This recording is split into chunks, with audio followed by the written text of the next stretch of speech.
भरत गोगावले पालकमंत्री झाल्यानंतर सुनील तटकरे यांनी शुभेच्छा दिल्या नसल्याच्या विधानावरून आमदार महेंद्र दळवी यांनी प्रतिक्रिया दिली आहे. पाहूया. अपेक्षा पण नाही आमची, म्हणजे कोणी शुभेच्छा द्याव्या हे आमची अपेक्षा पण नाही आहे. जनतेने जो ज्ञान दिला त्याचा आदर महायुतीच्या वरिष्ठ नेत्यांनी घेतला आहे.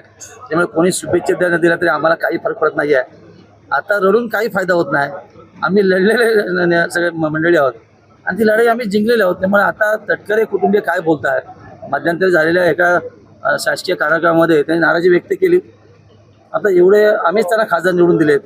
शासनाचा कार्यक्रम होता, राज्याचा होता, ते निम्मतेच असताना त्यांनी अशा पद्धतीने नाराजी व्यक्त करणं हे त्यांना शोभनीय निश्चित नाही आहे. पण त्यांचा तो स्थायी स्वभाव आहे. त्यांचा कार्यक्रम असला त्या धाटेने घेऊन जातात. दुसऱ्याच्या कार्यक्रमामध्ये फोडा घालणं हे त्यांचं कामच आहे आणि आज फोडा हटलेला आहे. त्यामुळे बरेचसे पालकमंत्री झालेत आणि रायगड जिल्ह्यातल्या जनतेला खऱ्या अर्थाने न्याय मिळाला आहे. प्रत्येकाला असं वाटतं की मी स्वतः पालकमंत्री, हा खऱ्या अर्थाने शिवसेनेचा नक्की विजय असेल.